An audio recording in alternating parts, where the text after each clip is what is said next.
The PlayStation is not only a great console, it's full of history that we all take for granted.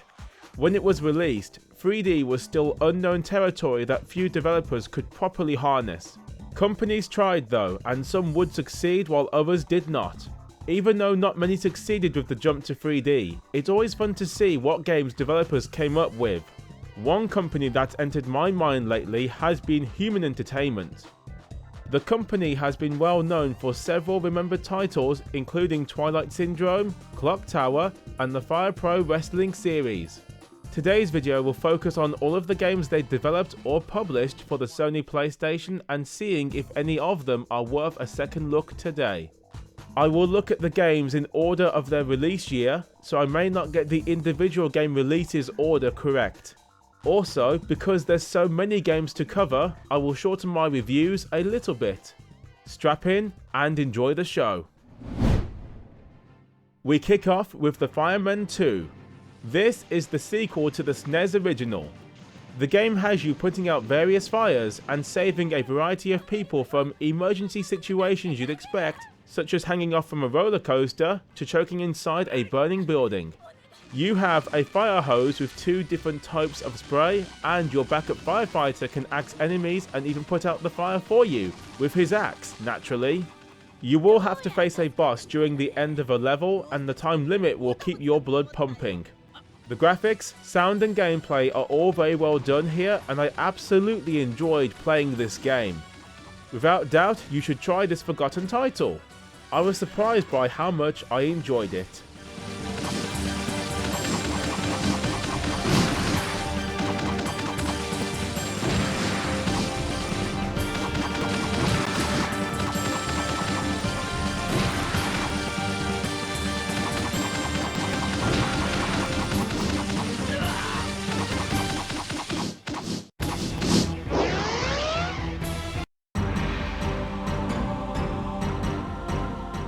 Hyper Formation Soccer is next, and it's a football or soccer game where you pick international teams, set up your playing style, and off you go to score goals.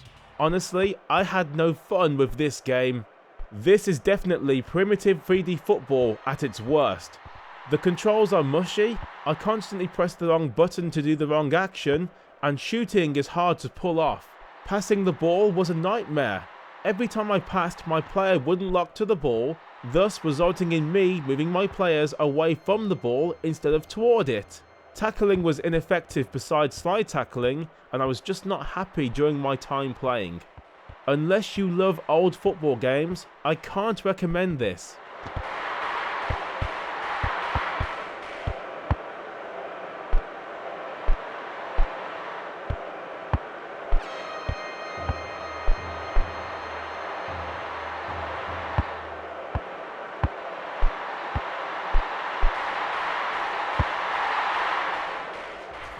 Alright, this is No Appointment Gals Olympus, and from what I played, you are a person who is just interacting with various wacky characters. Interacting is a stretch, more like watching the story unfold and pressing the circle button to advance the text. Riveting! To be fair, the pacing was acceptable since the game wasn't stuck in one spot for long. To really appreciate games like this, I need to know the story, and without that, the game does nothing for me. An English translation hack would be nice someday. At least you now know this game exists. Yo, Noboru! こんな廊下で可愛い彼女連れて何やってんだ？あんたは。あ、なんだ、朝霞じゃないか。おや、なになに、お邪魔だったかな？のぼるくん、今の話はまた今度ね。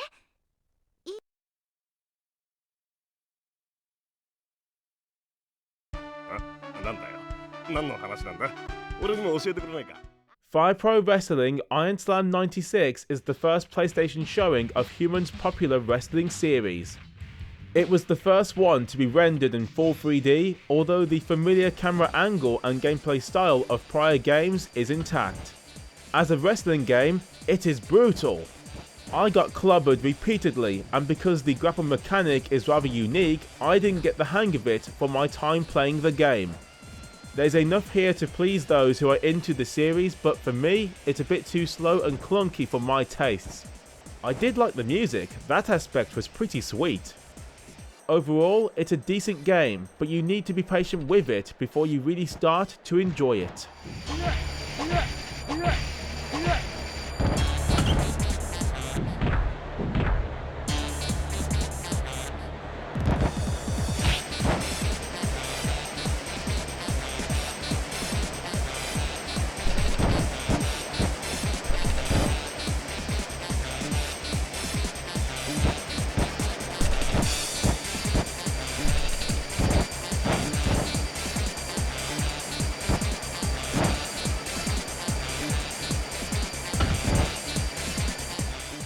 Here is the first of the Clock Tower games that made it to the PlayStation.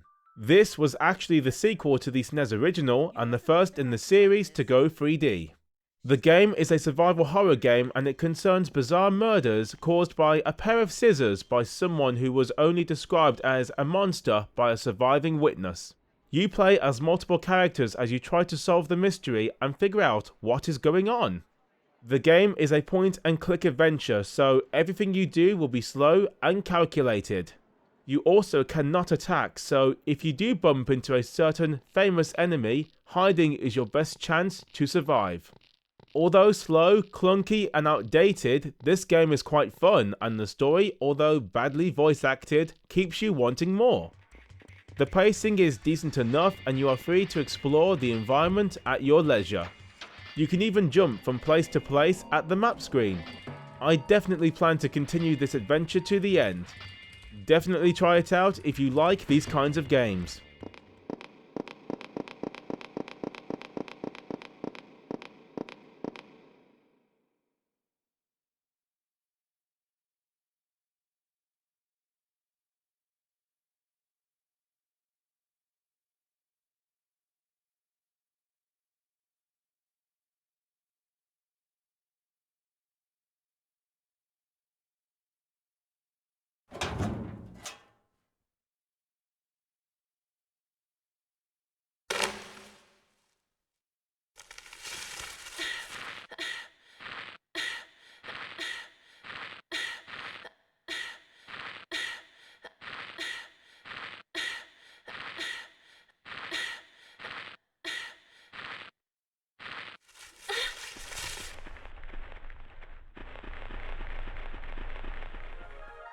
The sports game craze continues with Hyper Final Match Tennis. I'm nearly 30 and for some reason tennis has been a sport I've been watching a lot more in recent years. I love tennis, but this game was not a good way to try the sport. Like the soccer game before it, the problem is the game feels too primitive now. The gameplay is slow and hitting a successful shot is harder than it needs to be. I kept losing points when trying to serve the ball and trying to put on a good defense wasn't happening. I missed striking the ball more than I'd like and everything just felt almost unfinished. The music was nice, so the game gets brownie points there. I don't think this is worth playing, to be honest. Much better tennis games existed even at this point.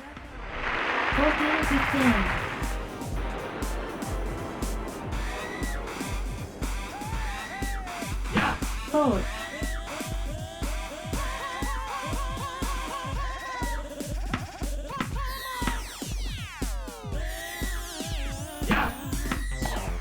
Out. Game Ian.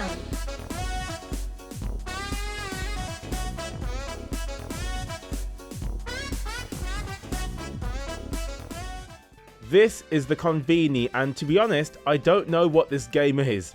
At first, I thought it was a SimCity clone, but nope, I can't build a city to my heart's content.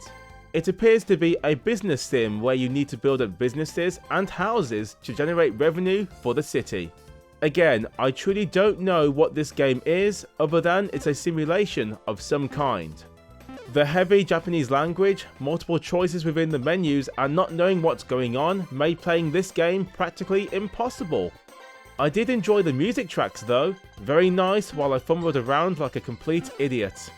All I can say is, if you can read or speak Japanese, this might be worth a look. For me, I need an English patch before I can truly understand how to play.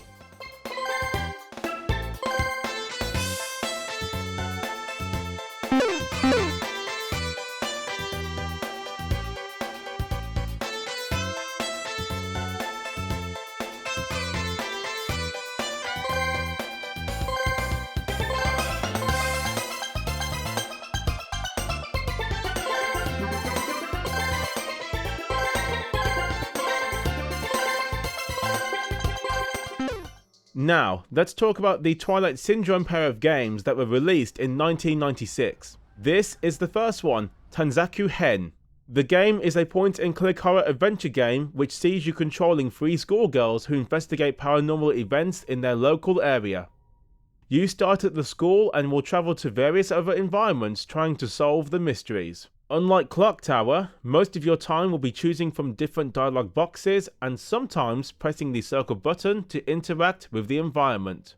You will be watching the story unfold as opposed to playing the game directly. I will say the graphics and sound do a good job luring you in, and I love this hybrid of 2D and 3D. It works nicely.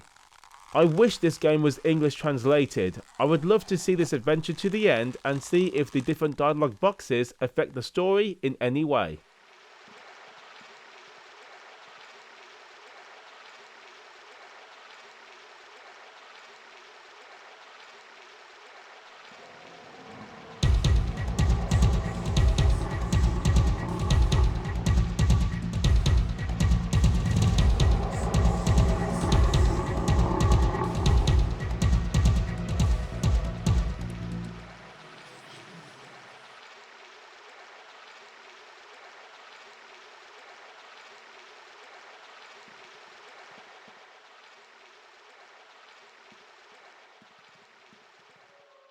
The very same year, Kyuumei Hen was released and continues the story. I actually talked about this game not that long ago, so I won't go into too much detail this time around. The game is basically the same in every way. The HUD element is slightly different but functions the same as the last game. There's a lot more to the story now, and one of the girls goes missing and it's up to you to try and find her. You have to interact with the environment a bit more compared to the first game, but you still will be watching rather than playing. Overall, both games do seem very good, and I would love to experience both with an English translation patch. Will this ever happen? Never say never, and I just hope someone out there is actually willing to make history and make it happen.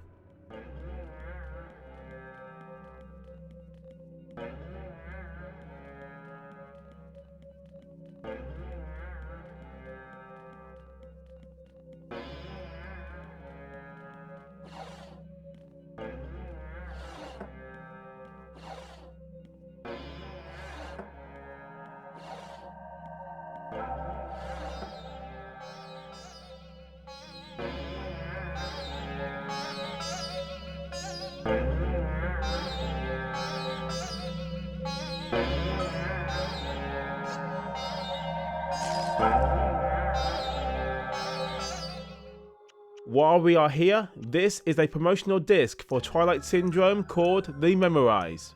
Here you can see trailers, behind the scenes on production, and even an interview. You can also get a 3D view of the environments in the game and how they were made. It was cool to see what was a 2D sprite and a 3D model. You'll only look at this disc once, but it is interesting to see how they made the games, along with them pushing the series for more sales. Guess this franchise was a big hit in Japan. I hear they even made movies based on the games. はい、どうもスペシャル CD の収録ありがとうございました。どうもありがとうございました。ところで質問なんですけれども、はい怖い話が実は苦手っていうことなんですけれども、そうなんです。このゲーム怖いゲームなんで、まあこのゲームを見てのですね、はい感想なんかを一言お願いします。はい、怖いの苦手なんですけども、この間ゲームのね映像を見せてもらって怖いんだけどね、なんかこうすごく画面がリアリティがあってね。Clock Tower returns, but this is actually a port of the SNES original called The First Fear. The game features new FMVs, new or updated music, and a host of other gameplay changes to improve the SNES original. Oh, and since the original was only released in Japan, having this English translation patch means we can understand everything the game throws at us. This game is the same as the other Clock Tower game, only it's presented as a 2D environment instead of a 3D one. You still have to explore the environment and figure out the strange events that are taking place in the mansion that your group decides to stay in. The debut of the Scissorman is also well done and is just as effective in 2D as he is in 3D. I was cornered a lot more in this game, making it very difficult to hide once you are discovered by the monster. Overall, I liked what I played so far, and I'm glad the original is now accessible to Western audiences worldwide.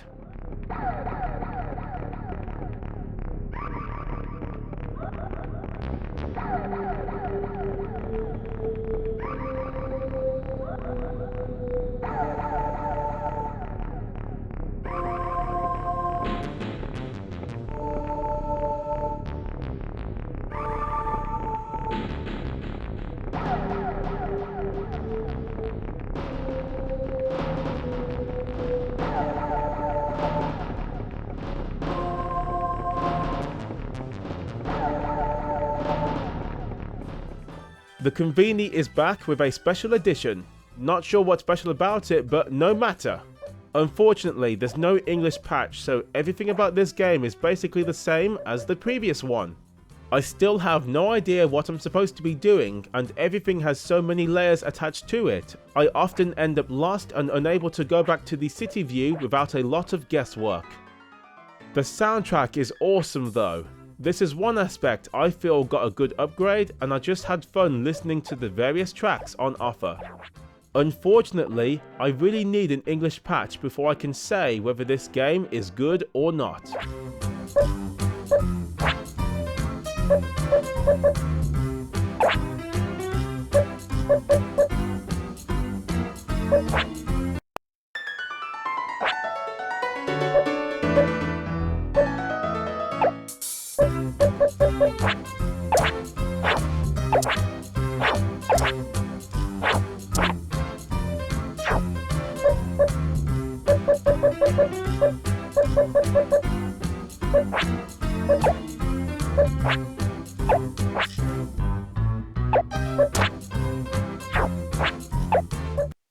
And now we have Moonlight Syndrome.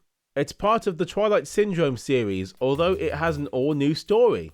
If you liked the other games, this one is up your alley. It's another horror point-and-click adventure game, and as before, watching the story unfold is the bulk of the experience. You can also choose different dialogue boxes as time goes on. This game allows you to play as different people throughout the adventure, and I did like that. Gives more variety to the world and those who experience the paranormal. The graphics take on a digitized look for the characters, and it's not as good as the previous games, both in animation and overall detail. The 3D backgrounds do look more detailed and lively, and the soundtrack is really good. Quite upbeat for a horror game, but I did appreciate it each time a song played, and it just worked. Again, if someone could translate this game into English, I would love to play it right to the end.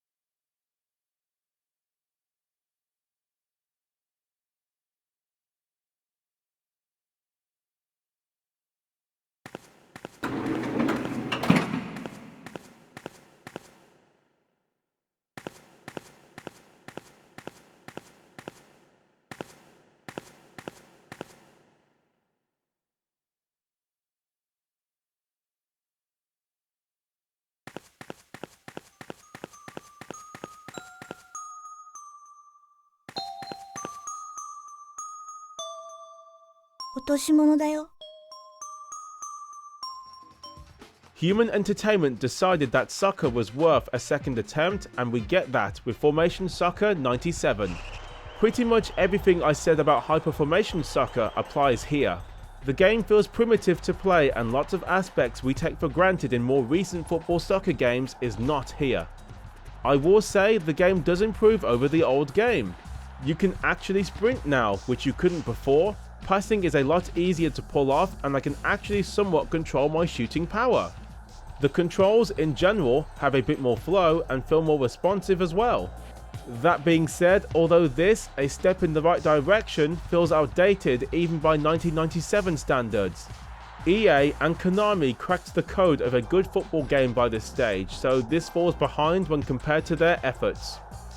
I must say, the soundtrack is fantastic though. Not sure what style it is, maybe it's trance dance with some rock songs here and there, but whatever, I spent more time listening to the music, and trust me, it was worth it. As for my recommendation, unless you really want to learn the game in and out, play a different soccer game instead.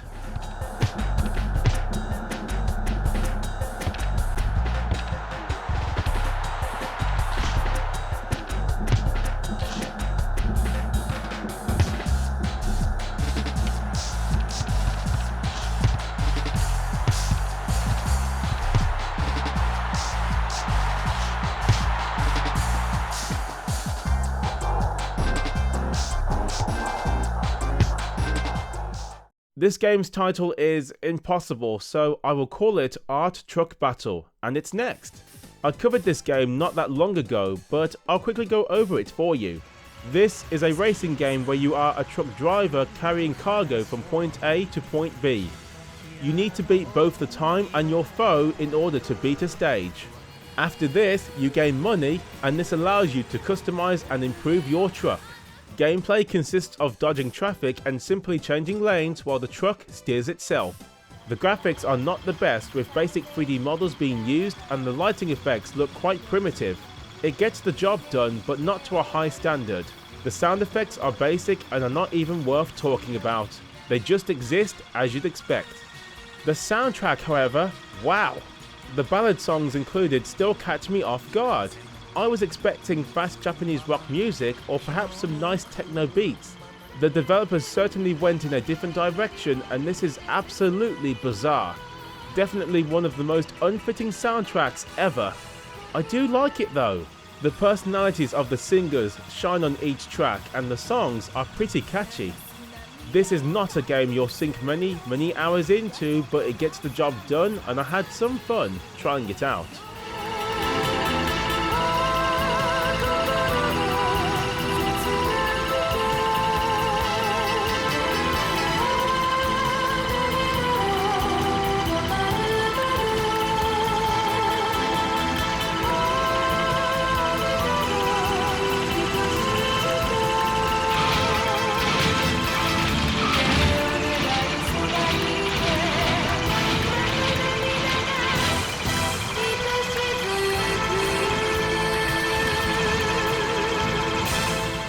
Now we have two Blue Breaker Burst games. They were both released in 1998 and both play the same, so I will include both in this segment.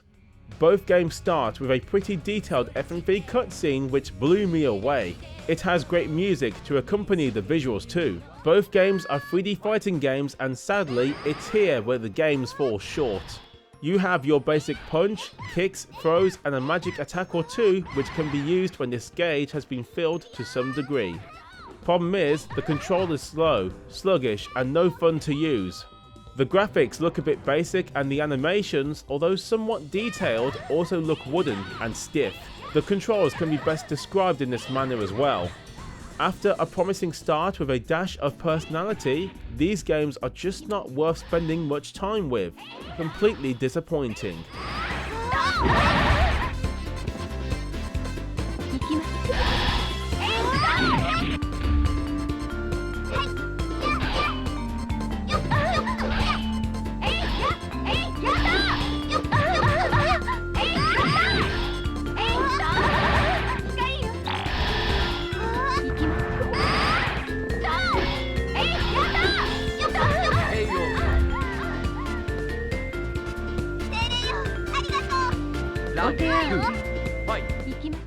This is the drugstore. If you remember the Conveni, this is very similar, only you are trying to make successful drugstores for the public. This also means all of the quirks from those games are present here. Basically, I have no clue what to do, and without an English patch, getting around the menu is an absolute nightmare. It's a shame. I like the music, and the game looks pretty nice with its cutesy graphics. Unless you speak or read Japanese, I can't recommend this title, just because I don't know what's going on.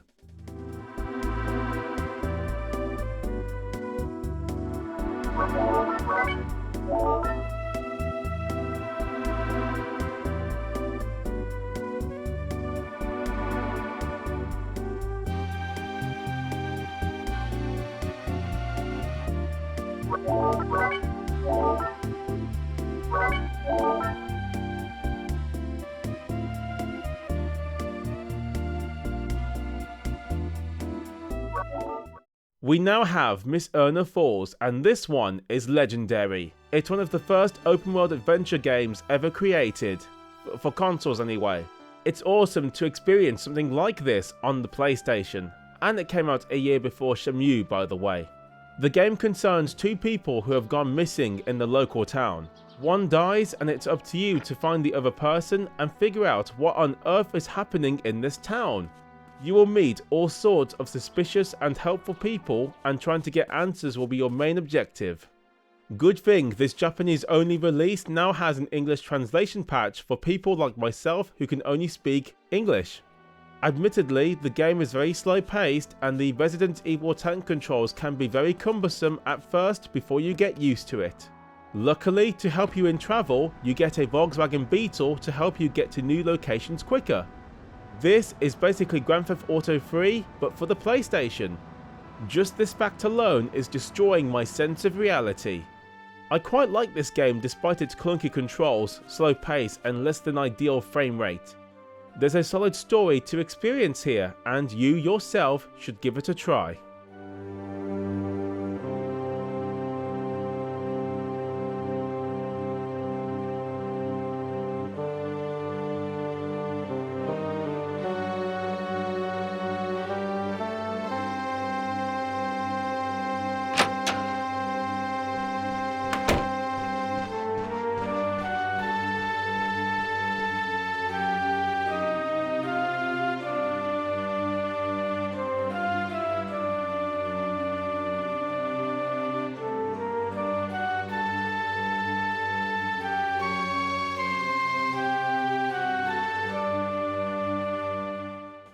We now have a puzzle game. It's Sound Cube.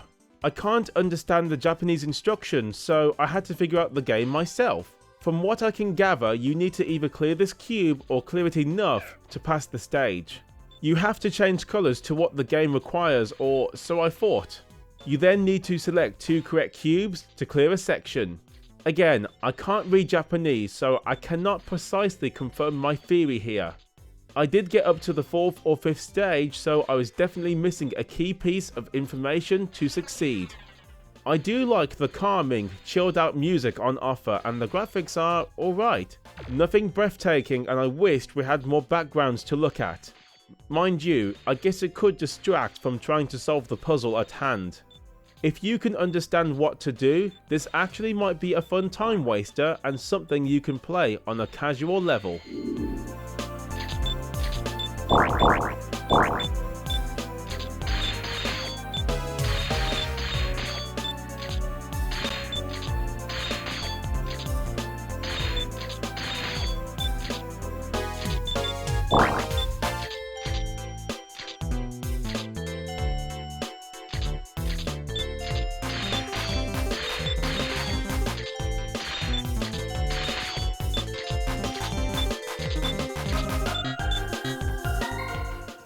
Human Entertainment really wanted soccer to succeed, so in 1998 another game in the Formation Soccer series was released.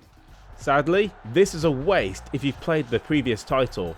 Although it's bought a fresh paint job, the music is the same as before with only 1 or 2 new songs added in, and the gameplay feels the same with no noticeable improvement. It's sad because the last game was a step in the right direction, and had they continued that form, I perhaps in a different dimension could have said this game is worth looking into. All 3 games are not really worth a look besides the soundtrack of the 2nd and 3rd game. Nothing to see here, and just keep on moving. Go on, keep moving.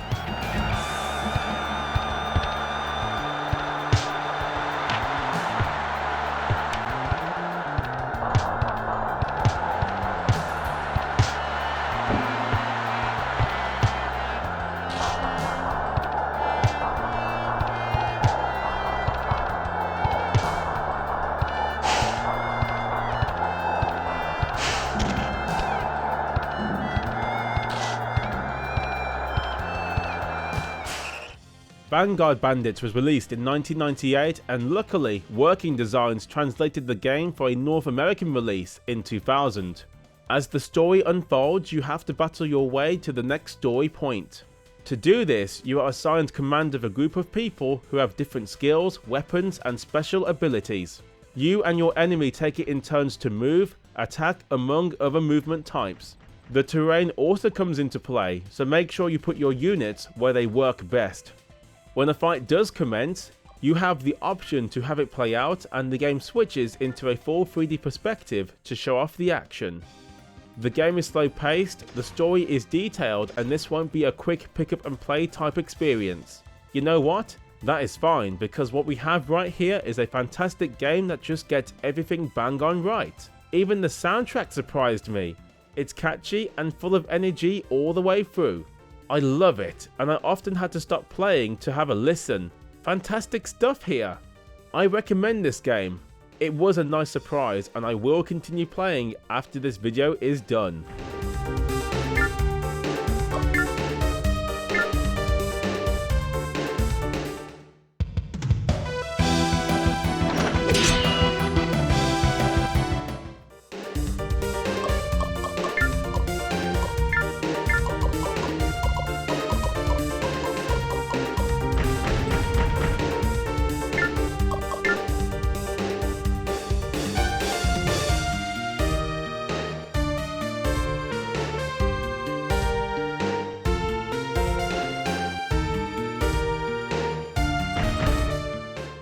Septentrion is next, and this one involves you trying to either save or escape a sinking ship. The cutscenes detail the dramatic action unfolding, and I quite like the movie-esque look the game goes for. I think the character animations are a bit stiff looking and the close-ups are, well, they're too close. Back the camera up a bit, yeah? Once you take full control, the game quickly falls apart. Why?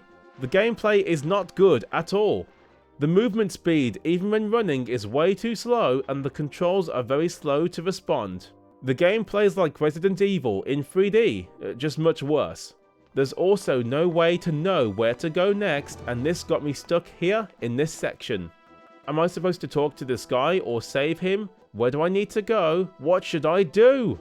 I stopped playing after trying for 5 minutes to figure it out. Septentrion, your ship might as well sink because your game is impossible to figure out.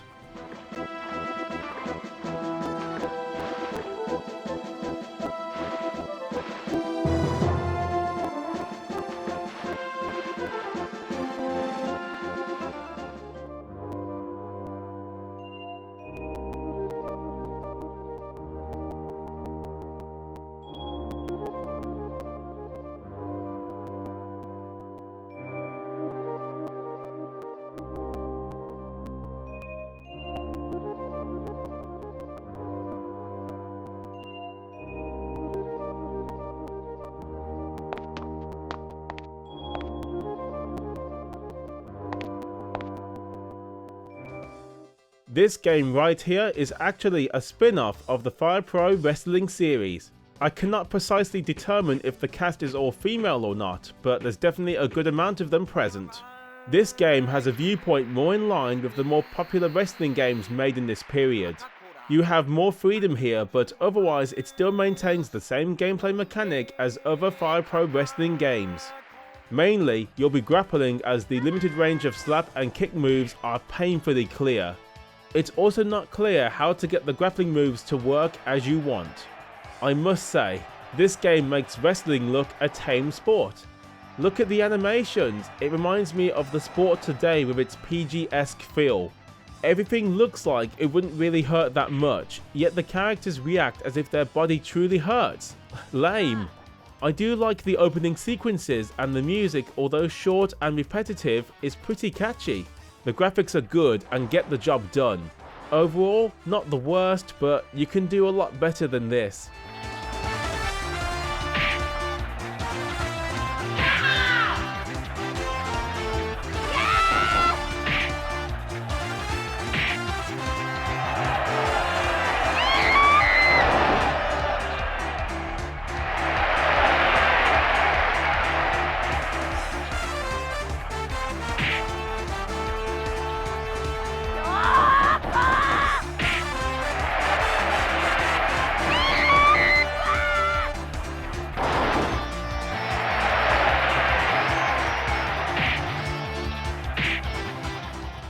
First Kiss Story is another visual novel type experience released in 1998. From what I can tell, you are playing as a guy who ends up in a household with women where tomfoolery takes place. The animation in this game is much better than some of the other visual novel games I've tried for this video so far, and there's a charm throughout this game which kept me playing for a bit longer than expected. The FMVs are well done too and look great for the platform. Of course, there are the naughty bits which I had to cover for YouTube reasons. As usual, without an English patch, I can't fully enjoy the experience on offer. Still, this might be a fun time should this ever become available. And yes, I'll be aware of the naughty bits, don't worry.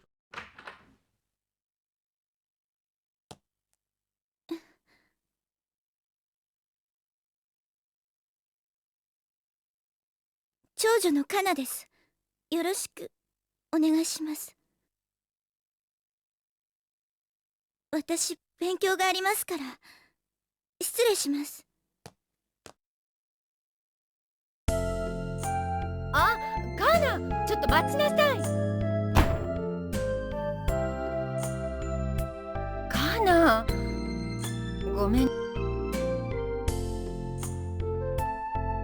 そう？あら、もうこんな時間ね。明日から学校ですし。Here is yet another visual novel game, although it does see you interacting with the game more than the others before it. I honestly have little to say because I really do not know what is happening, but the graphics are crisp and I love the animation on display.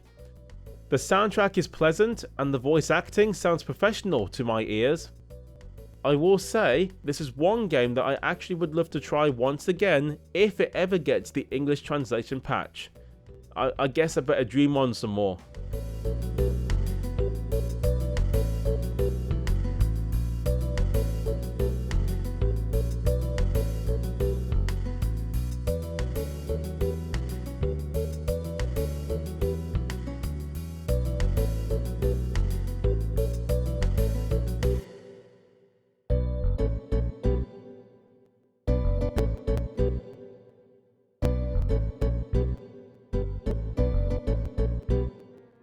This is the sequel to the game I just reviewed. Funnily enough, despite a new coat of paint, it looks the same and behaves the same as the prior game. The same good and bad points are still prevalent here, and sadly, without an English patch, there's only so far I can go before I hit a brick wall. Mind you, if both games get an English patch, I'd love to revisit both games properly. They look and sound promising. まあ、そんな時にお誘いするなんてご迷惑だったかしら。ああ、いえいえ、ちょうど解決したところでして。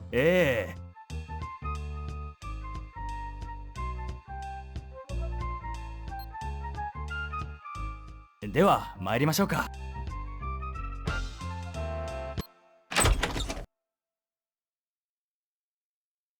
先生いるかい？あ、諸星警部。Now this is an interesting game. It's remote control Dendy. This game is an action game where these evil megabots suddenly attack Earth from nowhere and threaten to end humanity as we know it. You play as a child who happens to be the CEO of a company. Initially, we have to run for our lives from one of the robots before we ourselves have to learn to control a megabot of our own. I assumed it would be a third-person shooter, but actually, you have to control the robot from ground level. The game teaches you everything about how to move the robot, make it interact with the scenery and environment, and how to move yourself around in the world to get a better view of the robot. This was a wild concept which blew my mind. How did these developers come up with this? Anyway, trying to play this game in the way it's set up takes a lot of time to get used to. I struggled every step of the way trying to do basic actions such as move slightly forward without trying to do the splits and actually go in the correct direction. Dark Souls is hard, you say? This is something else, let me tell you. My first real mission had me trying to get a truck with a bomb moved out of harm's way and into the air to save the city. I almost destroyed the city in the process, slamming multiple buildings and taking an awful long time picking up the truck. Hate to think what I'd do if I had to fight the Megabots later in the game. The graphics are not bad considering the scale of the robot and the environments you play in, and the sound and music do a good job immersing you into your role as a child hero trying to save the world. Games like this do not come around often, and thankfully this Japanese only title now has an English patch which you've been watching and seeing here. Try it out, you might get a surprise out of this.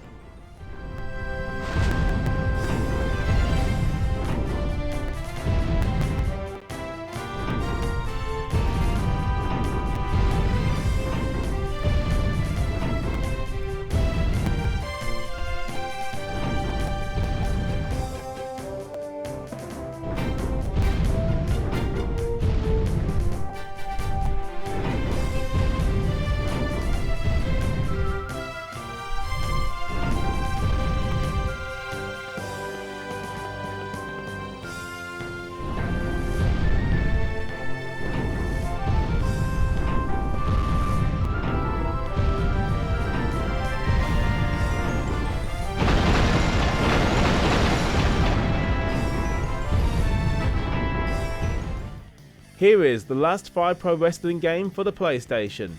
This one actually goes back to a more cartoony look compared to the more realistic looking attempts from previous games. It looks quite good actually, and the music provided is also worth listening to. The gameplay still maintains the same mechanics as other games in the series. Basically limited punch and kick moves with grappling being the main focus, and to be fair, the animation is very well done. Each move looks painful, and the flow of it all took me by surprise. The gameplay isn't my cup of tea, but I can say give this game a go if you liked the other games in this long running series.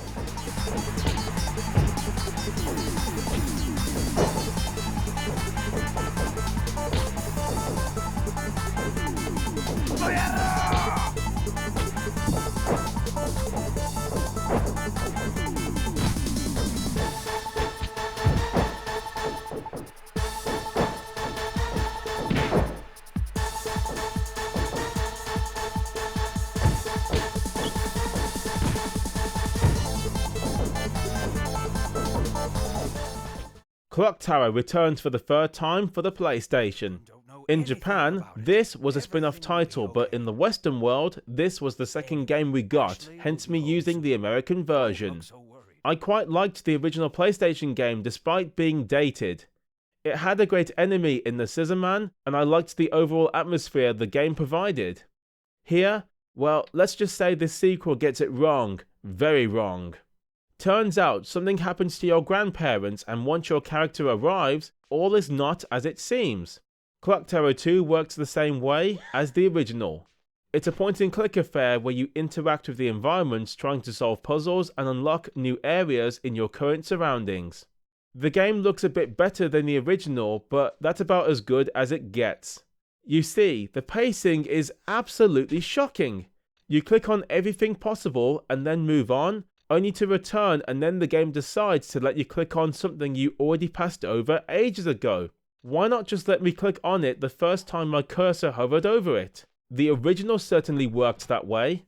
This really annoyed me, as I could already see unusual things in the environment, and when the character finally somehow sees it, there's no shock factor anymore. It's lame. The house has nothing really interesting going for it. It's a bland house with very bland and uninteresting texture work. Nothing shocking or creepy to see besides limbs in a toilet, and yes, the game can't even make that slightly bothersome. The game does have a new addition though.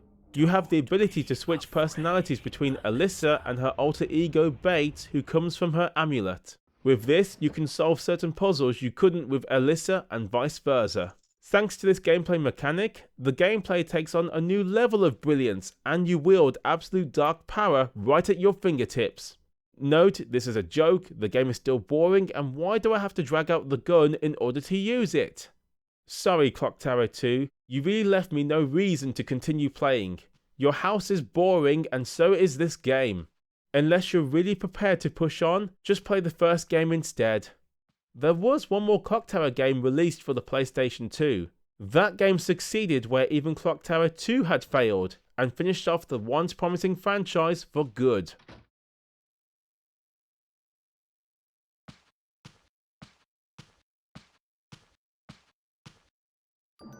Alyssa, you're okay. Who the hell are you? What kind of place is this? It's like a haunted house. Alyssa, no. No. Impossible. Alyssa's asleep. I'm here instead.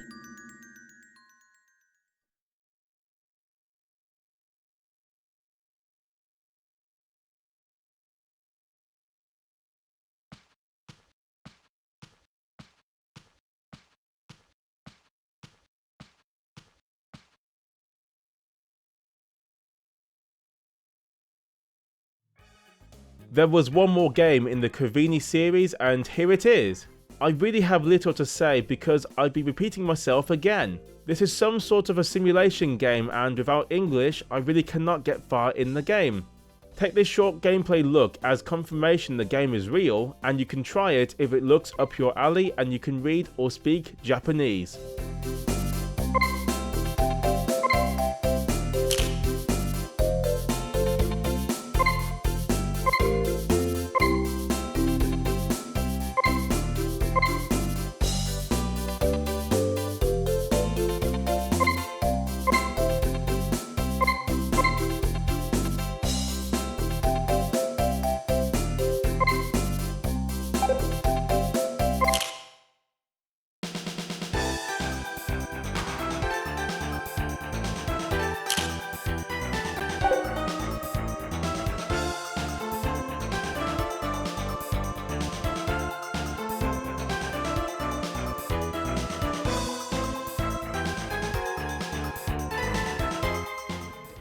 Neko Zamurai is next, and this one is something. You take control of this samurai cat and you watch cutscenes play out of their talking heads reacting to the conversations. Look at the motion capture, the game was proud of this. All it does is creep me out, honestly. After a while, you take control in an overhead view going into town to speak to different people and collect supplies. I didn't get far enough to see what else the game has to offer, but it's definitely story driven, and without English, getting much further is practically impossible. I do like the detailed graphics of the talking heads, and the music and sound effects are very fitting for the time period that the game is set in. I still find those talking heads creepy looking though. It makes it tough to appreciate the detail that has gone into animating them. There's an interesting game here, and if you want to see what it's all about, go for it. As for me, I'll wait for an English patch to come out and then I'll try again.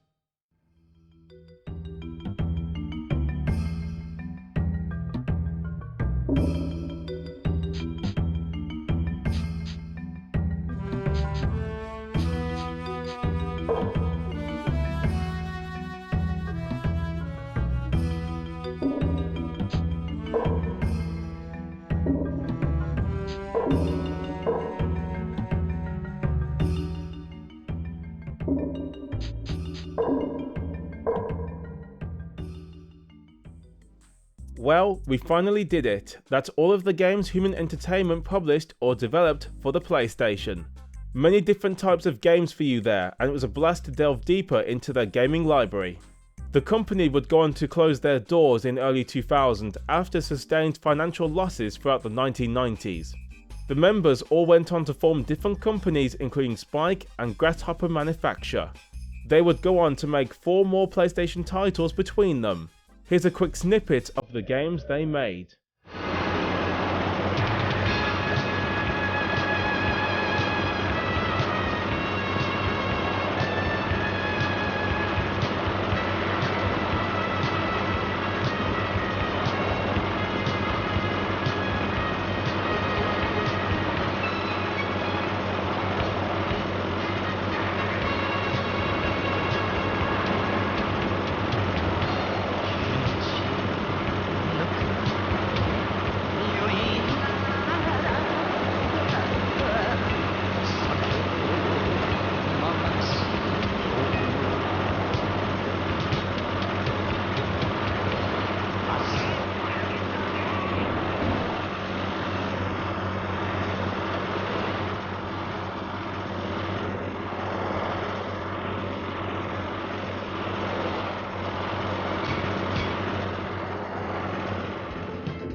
That is absolutely all of the games for the PlayStation that all three companies were involved with in some form or another.